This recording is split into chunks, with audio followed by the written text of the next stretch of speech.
আসসালামু আলাইকুম সুপ্রিয় কৃষক ভাইয়েরা, আপনারা ভিডিওটিতে দেখতে পাচ্ছেন যে একটি জমিতে ধানের চারা রোপণ করা হচ্ছে। আপনারা গত ভিডিওতে দেখতেছিলেন যে ধানের চারা ওঠানো হয়েছে বীজতলা থেকে। সেই ধানের চারাগুলো প্রস্তুত করা জমিতে ধানের চারাগুলো রোপণ করা হচ্ছে। আপনারা দেখতে পাচ্ছেন ভিডিওটিতে শ্রমিকরা ধানের চারা রোপণ করছে। এই ধানের চারাগুলো রোপণ করার সময় যে পরিমাণ পানির প্রয়োজন হয় অতটুকু পানি রাখা প্রয়োজন।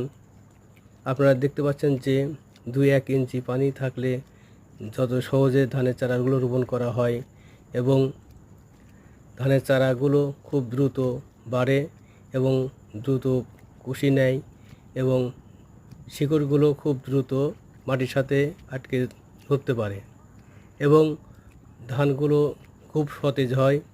আপনারা দেখতে পাচ্ছেন যে এই চারাগুলোর বয়স 20 থেকে 25 দিন। এই অবস্থায় ধানের চারা রোপণ করলে আপনারা ধানের ফলন বেশি পাবেন, ধানের ফলন বৃদ্ধি পাবে এবং লাভবান হবেন।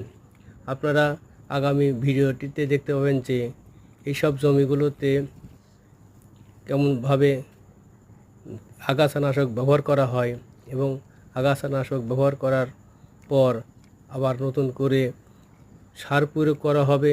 সেই ভিডিওগুলো আপনাদেরকে দেখানো হবে।